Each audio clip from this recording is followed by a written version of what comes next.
Hello friend, NS chemistry lecture के इस video lecture में आप सभी का स्वागत है। इस वीडियो लेक्चर में हम क्लास 10th के चैप्टर 3 धातु और धातु पर डिस्कस करेंगे। तो इस लेक्चर में हम बात करेंगे संचारण किसे कहते हैं। तो हम बात करेंगे संचारण। तो पहले संचारण के बारे में समझ लें कि संचारण होता क्या है। यानी जो धातु होती है आपकी, वो वायु या जलवाष्प, नमी आदि के संपर्क में आकर धीरे धीरे क्या होने लगती है, नष्ट होने लगती है। उसे हम क्या कहते हैं, संचारण कहते हैं। संचारण का मतलब होता है जंग लगना।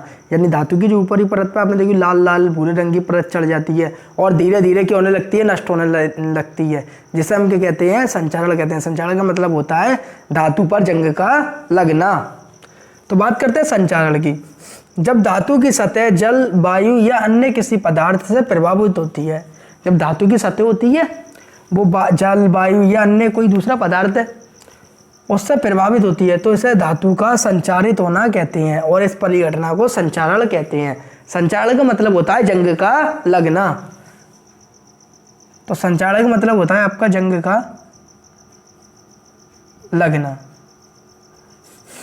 तो आपकी जब धातु वायु या नमी के संपर्क में आ जाती है तो धीरे धीरे उसकी ऊपर की परत नष्ट होने लगती है, जिसे हम क्या कहते हैं, संचारण कहते हैं। अब बात करेंगे यानी संचारण को हम रोक कैसे सकते हैं। तो अब हमारा पॉइंट सुरक्षा, यानी संचारण को उससे हम अपनी धातुओं को कैसे बचा सकते हैं। तो पहला है पेंट करना, दूसरा तेल लगाकर, तीसरा ग्रीस लगाकर, चौथा यसद लेपन। तो क्या हम धातुओं को कैसे सुरक्षित कर सकते हैं। यानी हमारी जो धातु है, हमें लग रहा है कि ये संचारित हो रही है तो हम उस पर पेंट कर दें तो हमारी धातु की हो जाएगी, सेफ हो जाएगी। ग्रीस लगाकर, यानी धातु की परत ऊपर की जो धीरे धीरे उसके पत्तल से छुट रहे हैं, यानी लाल भूरे रंग की उसमें परत चढ़ गई है, तो हम क्या करें, उसको साफ करके और उस पर क्या करते हैं, ग्रीस लगा दें या तेल लगा दें। इससे हमारी धातु क्या हो जाती है, सुरक्षित हो जाती है। तो पहला क्या है, पेंट करके, दूसरा क्या है, तेल लगाकर, तीसरा क्या है, ग्रीस लगाकर, चौथा क्या है, यसद लेपन। अब यसद लेपन किसे कहते हैं, जो आपका लोहा होता है उस पर हम,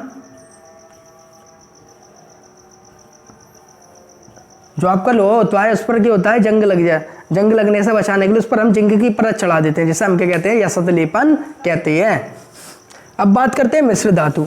मिश्र धातु किसे कहते हैं, जब दो या दो से अधिक धातु आपस में मिलती हैं और उनका मिश्रण क्या होता है, समांगी होता है, उसे क्या कहते हैं, हम मिश्र धातु कहते हैं। यानी जब दो या दो से अधिक धातुओं के समांगी मिश्रण को कहते हैं मिश्र धातु कहते हैं। यानी पता नहीं चलता कि इसमें कौन सी धातु कितने % मिली है और किस में मिली है, कि हमें क्या दिखता है, एक ही एक दिखता है। जैसे समांगी मिश्रण, जैसा चीनी पानी का घोल, पता ही नहीं चलता कि इसमें चीनी दूर से देखें घुली भी है कि नहीं, हमें सीधा पानी पानी दिखता है। ऐसी जो मिश्र धातु होती हैं जब आपस में मिल जाती हैं तो पता ही नहीं चलता इसमें पीतल है, कॉपर है, तांबा है, पता नहीं चलता। तो मिश्र धातु की होती हैं जब दो या दो से अधिक धातुओं के समांगी मिश्रण को मिश्र धातु कहती हैं। यानी हर तरह से उनका संगठन समान दिखाई देता है, जिसे हम क्या कहते हैं, मिश्र धातु कहते हैं। तो मिश्र धातु दो या दो से अधिक धातुओं के समांगी मिश्रण को मिश्र धातु कहते हैं। जैसे पीतल, कांसा, टांका आदि। तो जो आपकी पीतल है वो क्या है, मिश्र धातु है, दो धातुओं से मिलकर बनी है। तो पीतल में आपका कॉपर जो होता है, तांबा होता है 75% होता है और जस्ता कितना होता है, 25%। जब 75% कॉपर को मिलाया जाता है और 25% जस्ते को मिलाया जाता है तो आपकी क्या बनती है, पीतल।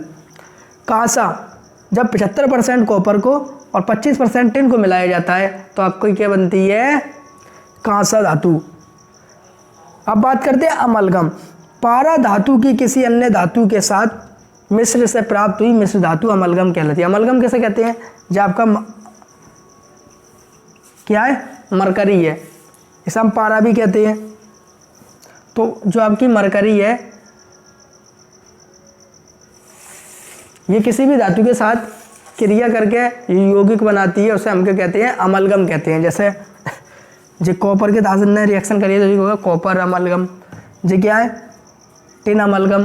तो जब मरकरी धातु किसी धातु के साथ अभिक्रिया करती है तो जो यौगिक बनता है, जो धातु बनती है मिश्र धातु, उसे हम क्या कहते हैं, अमलगम कहते हैं। अब यहाँ पर ये पीतल है तो पीतल कई क्वालिटी की होती है, कोई अच्छी क्वालिटी की होती है, कोई लो क्वालिटी की होती है। अगर उसमें तांबे की मात्रा ज़्यादा डाल दी जाती है तो अच्छी क्वालिटी की पीतल हो जाती है, उसकी रेट ज़्यादा होती है। और अगर जस्ते की मात्रा डाल दी जाती है ज़्यादा तो पीतल की होती है लो क्वालिटी। तो हाई और लो क्वालिटी यहीं से ही डिपेंड करता है।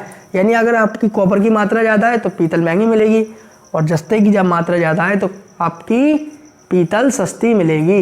इसका आप स्क्रीनशॉट ले लें। उम्मीद है आपको वीडियो अच्छी लगी होगी। अगर वीडियो अच्छी लगी हो तो हमारे वीडियो को लाइक करें, चैनल को सब्सक्राइब करें और अपने दोस्तों को शेयर करना ना भूलें। ऐसी वीडियो मैं आपके लिए लाता रहता हूँ। Thank you watching the video.